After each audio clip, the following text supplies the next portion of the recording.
في كتير من منشئي المحتوى على اليوتيوب أو أي وسيلة أخرى من وسائل التواصل الاجتماعي بيدوروا على مواقع يقدروا من خلالها يحصلوا على فيديوهات بجودة عالية أو مقاطع موسيقية أو صور مجانية أو مؤثرات صوتية علشان يستخدموها في المحتوى بتاعهم. النهاردة أنا جايب لكم موقع كنز حرفيا يا جماعة، بيحتوي على أكبر مكتبة متكاملة من مقاطع الفيديو ذات الجودة العالية، وكمان أكبر مكتبة من المقاطع الموسيقية، وكمان الصور والمؤثرات الصوتية، وكل ده بدون حقوق نشر، وتقدر تحمله وتستخدمه بشكل مجاني تماما. الموقع ده اسمه ميكس كيت، وهسيب لك الرابط بتاعه في صندوق الوصف أسفل الفيديو. وقبل ما نستعرض الموقع وإمكانياته الجبارة بفكر حضرتك تشترك في القناة وتفعل الجرس علشان يوصلك كل فيديو جديد بتقدمه القناة. يلا بينا نبدأ بعد الانترو.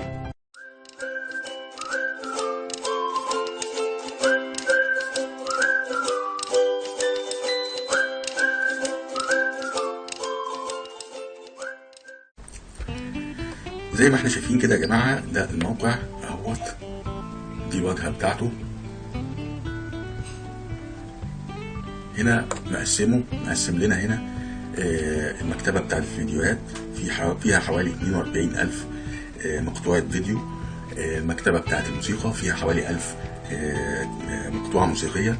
المكتبة بتاعت الساوند افكتس او المؤثرات الصوتية فيها حوالي 3000 مقطوعة. والمكتبة بتاعت التمبلتس او القوالب الجاهزة للفيديوهات فيها حوالي 851 قالب جاهز. هنا لو حبيت انت تدور على حاجة معينة في الفيديوهات، وليكن مثلا هتكتب حاجة او بتدور على حاجة مثلا زي البيتس او الحيوانات الأليفة، وتقول انتر، هتلاقيه دخلنا على صفحة الفيديوهات اللي كلها متعلقة بالحيوانات الأليفة.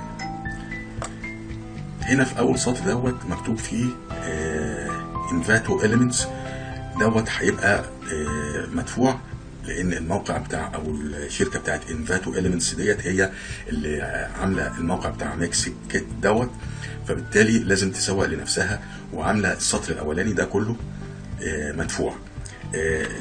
كل ما هو تحت بقى اللي مش مكتوب عليه انفاتو إليمنتس، كل دي مقاطع فيديو مجانيه. زي ما احنا شايفين كده مجموعه جميله من المقاطع الفيديو. تقف على الموقع الفيديو كده هتلاقيه اتحرك عشان يتعمل معاينة للفيديو. شوف كام صفحة بقى، يعد بقى قد ايه، كم عدد من الصفحات كبير جدا بيتكلم عن الحيوانات الأليفة. لو فرض ان احنا مثلا عجبنا حاجة زي كده، بنضغط على بنكليك عليه، هيبتدي يقول لي هنا عايز تحمل بقى HD او فول HD، وتبتدي تقول له داونلود. هيظهر لك الرساله ديت، بس دي ما فيهاش مشكله خالص، هتقفلها عادي وهتلاقي الفيديو نزل عندك. تقدر تفتحه عادي جدا، وزي ما احنا شايفين كده الفيديو نزل مجانا من غير ما ندفع ولا مليم. نرجع تاني للموقع ونشوف بقيه امكانياته. لو دخلنا على المكتبه بتاعت الموسيقى،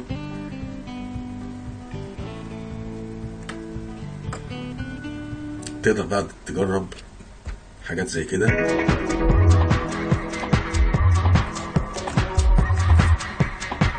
تجرب حاجة تانية،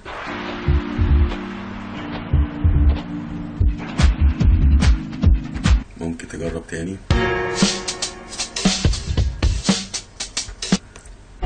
وهكذا.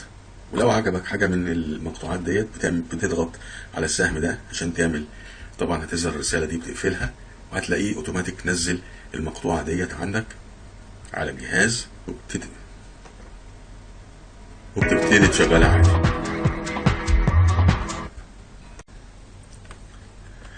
لو نلاحظ هنا يا جماعة هتلاقيه مقسم لك الموسيقى لكاتيجوريز، ويعني هنا مثلا لو عايز موسيقى حزينة، لو عايز دراماتيك، رومانتيك، حاجات يعني رومانسية، كل دي انواع من الموسيقى. ومقسمها كمان من هنا موسيقى للرقص، موسيقى للريلاكسيشن، وانواع مختلفة كتير. لو عايز بيانو، لو عايز جيتار. يعني لو اخترنا مثلا الجيتار دوت كده ونشوف المقطوعات اللي فيه، طبعا زي ما قلنا السطر الاولاني دوت هيبقى مدفوع. نختار من هنا مثلا حاجة زي كده.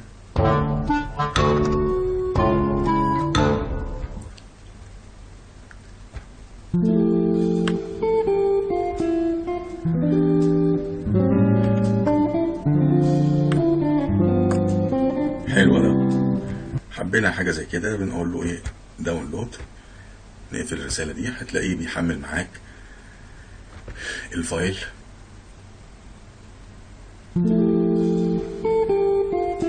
وهكذا. نرجع تاني للموقع ونشوف بقية الامكانيات. دي مكتبة الساوند افكت او المؤثرات الصوتية. بتفتح كده وتجرب.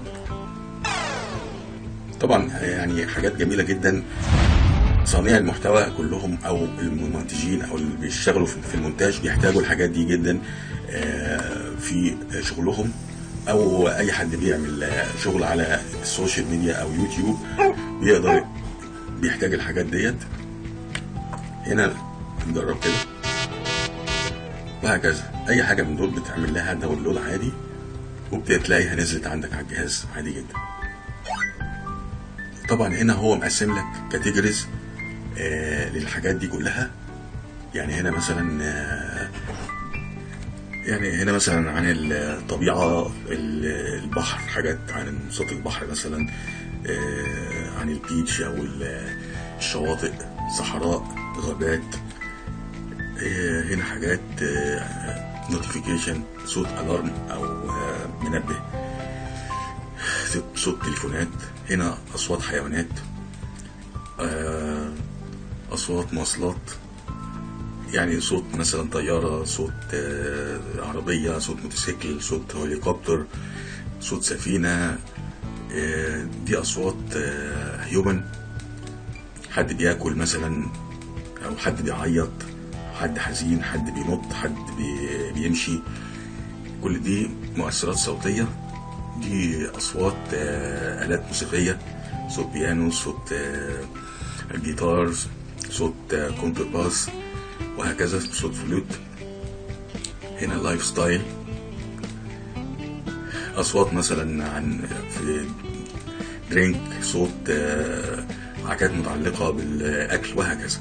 يعني لو كده مثلا نيجي هنا مثلا نسمع اصوات اطفال مثلا كده ونجرب.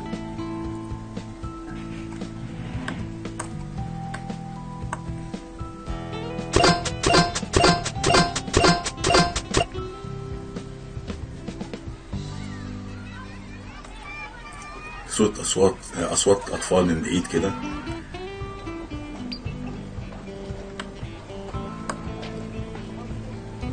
ده صوت مثلا طفل بيضحك. اصوات افلام كرتون مثلا.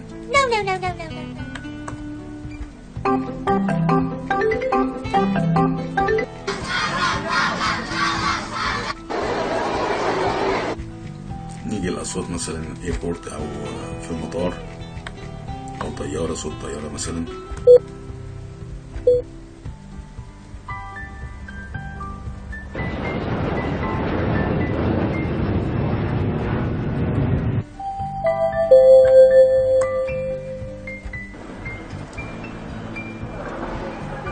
اصوات الحيوانات مثلا، صوت حصان.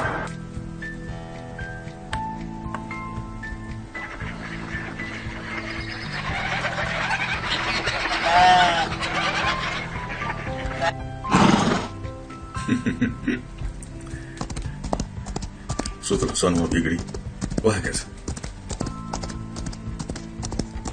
نيجي للفيديوهات التمبلتس.